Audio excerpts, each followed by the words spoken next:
ምንም አይነት መድኃኒት ለአንዱ ስትወስዱ ለሌላው ይጎዳል። ኢየሱስ ሲገባ የማይፈውሰው ነገር የለም። ኢየሱስ ሕይወት ላይ ሲገባ የማይነካው የማይፈውሰው በክርስቶስ ምክንያት ደና የማይሆን ነገር የለም። ታማሚዎች ስለነበርን ፈልገነዋል፣ ፈልጎን መጥቷል፣ ወስደኑ ድነናል። እና ከናንተ መካከል አደል ያላቸው ከናንተ መካከል ምናልባት ደግሞ 100 በጎች የነበሩት ሰው ቢኖር 99 በጎቹ እያሉ አንድ በግ ቢጠፋበት 99ኙን ሜዳ ላይ ትቶ አንዱን ፍለጋ ማሄድ ከናንተ ማን ነው አላቸው። እናንተ እንኳን ሰው ስትሆኑ ለበጎች ይሄን ያለ ምትራሩ ከሆነ እግዚአብሔር ደግሞ ሰው ጠፍቶበታል ወይንም ደግሞ ፍለጋ ይወጣል ብሎ ይሄንን ምሳሌ ነገራቸው። የአባት ልብ በጣም ነው የሚገርመው። በእውነት ልጁን ቤት ውስጥ የሚያኖረው የአባቱ ልብ ነው እንጂ ልጁ የሰራው ስራ ሞት ነው የሚያስፈልገው። የአባት ልብ ነው የሚያኖረን። ሰው አብን አንደርስታንድ ማድረግ አለበት፣ አባትን አንደርስታንድ ማድረግ አለበት። ቤት ውስጥ የመኖር አቅማችን የመኖር ነፃነታችን የአብ ልብ ነው። እና በአንድ ሀገር አንድ ሰው ነበር ይላል አይደል? ሰውየው ባለጠጋ ነው። 2 ልጆች ነበሩት ይላል። ኦብቪየስሊ 2 ልጅ ካለው አንድ አይነት ልጅ አይኖርም ቤት ውስጥ ሁሌ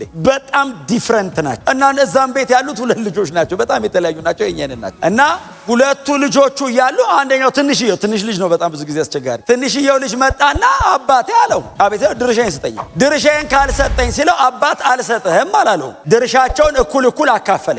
ልጅየው ድርሻውን የጠየቀበት ምክንያት አለ። ባይዘው መጽሐፍ ሲናገር ብዙም ሳይቆይ ይላል ድርሻውን የፈለገው ነፃነት የሚመስል ባርነት ውስጥ ለመግባት ነው። ነፃነት ከአባት ጋር መኖር እና ነፃነቱን ለመግዛት አስቦ ነው እሱ ያንን በአባቱ ጥላ ስር ያለውን እያንዳንዱን ጥበቃ ልጅ ትንሽ ስለሆነ አንደርስታንድ አላረገውም። ያሰረው ነው የመሰለው። እረፍቱ ያለው አባቱ ስር ነው። የሚከበረው የሚወደደውም አባቱ ስር ነው። ልጁ ግን አልመሰለው ሲለው ድርሻውን ሲሰጠው ብዙ ሳይቆይ ልጁ አባቱ የሰጠው ንብረት ይዞ ወደ ሌላ አገር እንደውም ወደ ሩቅ አገር ነው ሄደ የሚለው። ማድረግ የሚፈልገው ነገር አለ ልቡ ውስጥ። በእውነት ከእግዚአብሔር ቤት ወዴትም አንሄድም። ምናልባት በጣም ትንሽ ልቡ የኮበለለ ሰው ካለ ከዚህ ሰው እንድንማር ጌታ ኢየሱስ ነግሮናል። በጣም ልጆች ስለሆንን ደጅ ያለው ነገር አንዳንዴ ያጓጓናል። ውሸት ነው። አልቲሜትሊ ደጅ ያለው ነገር የሚፈልገን ሊገለን ነው። በህይወት ሊያየን የሚጓጓው አባታችን ብቻ ነው። ግን አያችሁ በፈቃድ ስለሆነ የሚያኖረው አልፈልግም አለ ልጅ።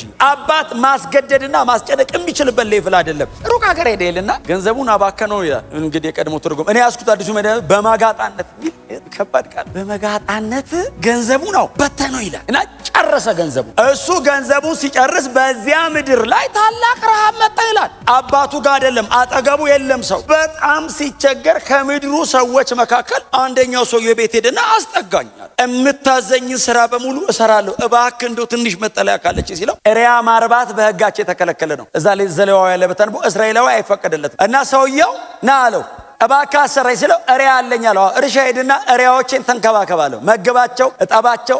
እሪያ ስታጠባስበዋል እሪያ ጭቃ ውስጥ ነው የሚኖረው። ባይዘው የሚውለው እንዳይመስል ደስታው ጭቃ ነው። አየህ ደጅ እንዳትሄድ የማይጸዳ ነገር ነው የምታጥበው። እሪያ ሜዳ እሪያ እንዲህ አይወድም፣ ንጹህ ነገር እንደዚህ የሚያምር ነገር አይወድም። እሪያ ሞለጭ አድርጋ አጥበው ኳሊቲ ላይፍ የማይወድ ቫሊዩ የማያረግ እሪያ እንቁ ባይዘው ቀይ እንቁ ስታረግለት ቫሊዩ የሚያደርገው ጭቃ ነው። ከዛ ልጅየው ሄደ።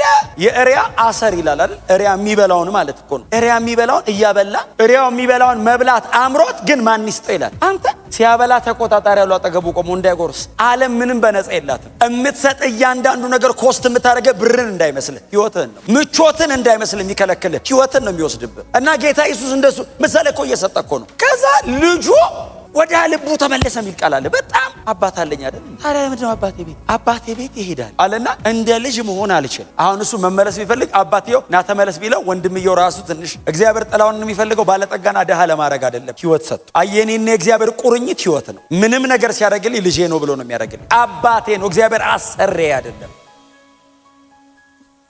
ምንም ነገር እግዚአብሔር ቢያደርግልህ ለአንተ ሲል ነው። ቢከለክልህ ቢሰጥ ትሞታለህ ማለት ነው። ከሰጠ ደግሞ ቢከለክልህ ታስቸግረዋለህ ማለት ነው። አንዳንድ ልጅ ቤት ውስጥ በጣም ስማርት ነው። አይ ላቭ ዩ ብሎ ይዞት ሄዷል። አውት ስማርት ያርገዋል። በቃ አትችላቸውም። ትልቆቹስ ጄኒውን ሆነው ከፈለጉና ካልፈለጉ ያስታውቃል። እኛ ቤት 2 ልጅ ነው ያለው ታውቃላችሁ። አንዱን እንደ ልጅ አንዱን እንደ ጎረቤት ልጅ አይደለም አፕሮች። ምንም አይነት የተለያየ ባህሪ ኑራቸው መልካቸው የለ ምንም ይሆነው ሁለቱም እንደ ልጅ ነው አፕሮች የሚደረግ። ትሪት የሚያደርገን እግዚአብሔር እኔ በምሰጠው አይደለም። እኔ እንደውም ብዙ ጊዜ የምሰጠው አንድ ምሳሌ አለ ስለ እግዚአብሔር ፍቅር ስናገር። አንዴ ቆይቷል ቤት ተኝቼ ክሪስ መጥቶ ዳሪ አብሬ ልተኛ አለኝ። ና ተኛ አልኩ። ሲተኛ እንቅልፍ ይዞት ሄደ። እያየሁት አምኖኝ ነው የተኛው። ትረስት እኮ ስለሚያደርገኝ ነው። ሌላ ቦታውን እንቅልፍ ላይ ይዞ ይችላል። እኔ ጋር መጥቶ ተኛ እንቅልፍ ያዘው። ተነስቼ ተንበረከኩ። ሳየው ውስጤ ተነቃነቀ። እንደምወደው ያውቃል። ምን ያህል እንደምወደው ግን አያውቅም። አባት ይወዳል ብትለው በጣም ነፍሴን ልሰጠው እንደምችል አያውቅም። እና ተነስቼ ተንበረከኩ። እንደምትወደኝ ነው የማውቀው፣ ምን ያህል እንደምትወደኝ አላውቅም። አያችሁ አባቴ ንብረቴን አንጣ ብሎ ይሄ ልጅ የሮጠው አባቱ ለሱ ያለው ልብ አንደርስታንድ ስላላረገ ነው። ልጁ የገባው መቼ ነው? ተመልሶ የመጣቀ ከሎሌዎቹ መሃል እንዳንዱ ይቁጠረኝ፣ እንደዛ ትቼው እንደወጣሁት ልጅ በፍጹም አይገባኝም። ብላቴናው ከእሪያም ሰራው ተመልሶ ወደ እንትኑ ሲመጣ ወደ አባቱ ቤት ሲመጣ መጽሐፍ እንደዚህ ይላል፣ አባቱ በሩቅ አየው። አባቱ በሩቅ ሲያየው እየሮጠ ወደ ልጅ አይደለም የሮጠው አባትን የሮጠው አቀፈው። ሲያቅፈው ልጅ እንደዚህ ያለው አባቴ አለው። አቤት ሲለው አንተንና ሰማይን በድያለሁ አለ። በቤት እንደ ልጅ ሳይሆን እንደ ባሪያ አርገኝ ሲለው አባት እንደዚህ ያለ አቅፎት። ባሪያና ልጅ የሚል ርዕስ የአባት ርዕስ አይደል። አባት ልጅ ባሪያ የማድረግ ፕሮግራም የለውም። ይመለስልኝ ነው። በምንም አጋጣሚ ከእግዚአብሔር ሸሽቼ ሮጬ አምልጫለሁ የምትሉ ሰዎች ካላችሁ የአባት ልብ አልተቀየረም። ዛሬም እነዚያ የፍቅር እጆቹ ተዘርግተው ኑ ተጠጉኝ፣ ኑ እቅፍ ውስጥ ግቡ። የጠፋውን መፈለግ እግዚአብሔር አያቆም። ያጣውን ልጅ ሁል ጊዜ ይጠራዋል። ደጅ ደጅ ነው የሚያየው አባት ሁሌ። ተመልሶ ከሩቅ አዩ ይላል። ስለዚህ አባትየው ደጅ ነው ማለት ነው። ሮጦ ሄዶ አቀፈውና እንደዚህ ያላቸው ጥሩ ልብስ አምጡ። ሪያኗ ሲመግብ የከረመው ያ ከቤት የወጣው ልጅ አይደለም። ያ አባቱ የተንከባከበው የገረጣ ነው። ጥሩ ልብስ አምጡልኝ አለ። አጠቡት፣ ልብስ አለው፣ ጫማ አርጉልኛል። ቀጥሎ ቀለበት አርጉለታል። ቀለበት ማለት ባይዘዌ በእነሱ ዘመን ማህተማቸው ያለው ቀለበታቸው የተመለሰ ቀን ባለመብት ናት። ይዤ ሄጄ አባክኛለሁ አለው። ለእሱማ ዋጋ ከፈል ካለው ከእሪያ ጋር ከረሙ። ግን በተመለስክበት ቅጽበት ግን ልጄ ናት። በመጣ ሞመንት ግን የኔ ልጅን ቀለበቴ አውልቃ ነው ሰጣኝ ሄድከው። ሌላ ነበር የፈለግከው። ና ይሄው እንካ ዛሬ ማዘጋጅቼን ያስቀመጥኩልህ አርገው ቀለበቴ ነው።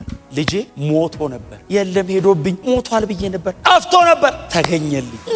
እናመስግን። ፍሪዳ አረዱ ይላል እንግዲህ የሰባውን ታላቅየው ሲቀልብ የከረመውን በሬ አምጥተው አረዱ፣ እየዘመሩ እያመሰገኑ እያለ ትልቅየው መጣ ይላል። በወንድም ልብ እኮ አይኖርም፣ በአባት ልብ ነው የሚኖረው። ማን ያኖራል? ምን ይሰራል እዚህ ቤት? የቤቱ መሪ እንኳን አባት ሆነ። ወንድምየው መጣ፣ እየተዘለለ ይዘመራል። ክብር ለአንተ እግዚአብሔር እያለ ለምን ተመለሰ? ሰው እዚህ ታውቃላችሁ አይደል? በየቀኑ የሚድነው ሰው ብዛት። አንድ ሰው ሲድን እኮ በሰማይ ለምን መሰለ ደስታ የሚሆነው? ሰው ዳነ ተብሎ ብቻ እንዳይመስል እኮ የኢየሱስ ደም ቫልዩ አገኘ እኮ ነው። ኢየሱስ የሞተበትን ጉዳይ ሰው ገባው። ኢየሱስ እንደሞተ አንድ ሰው ገባው ተብሎ እኮ ነው። ልጄን ዋጋ የሚሰጥ ሰው አገኘው ብሎ እኮ ነው አብ። ከዛ ደጅ ሲመጣ ሰማ። ታናሽ ወንድም መጣ አለ። የት ነው? ሌላ አለ እንዴ? አንድ ነው ያለው። ያ እኩል ይዞ ሄደው አባካኙ ማን አስገባው? አባት። ምን አድርጎ?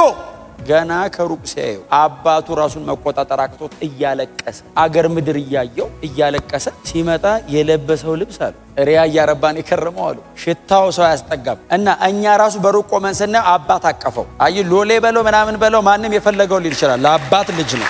ማንም ሩቅ ቆሞ የፈለገውን ሊያረግ ይችላል። የፈለገው ሊል ይችላል። እግዚአብሔር በክርስቶስ በኩል ነው የሚያይ። የፈለገ ኃጢአተኛ ብትሆን ቀድሼ አቆመዋለሁ። ወድቋል ብትል አነሳዋለሁ ነው የሚለው። አቆመዋለሁ፣ ልጄ ነው፣ ከፍዬበታል። ስሙ ለዘላለም ብሩክ ይሁን። ከዛ መጽሐፍ እንደዚህ ይላል፣ ተበሳጨ ይላል። ግባ አልገባም።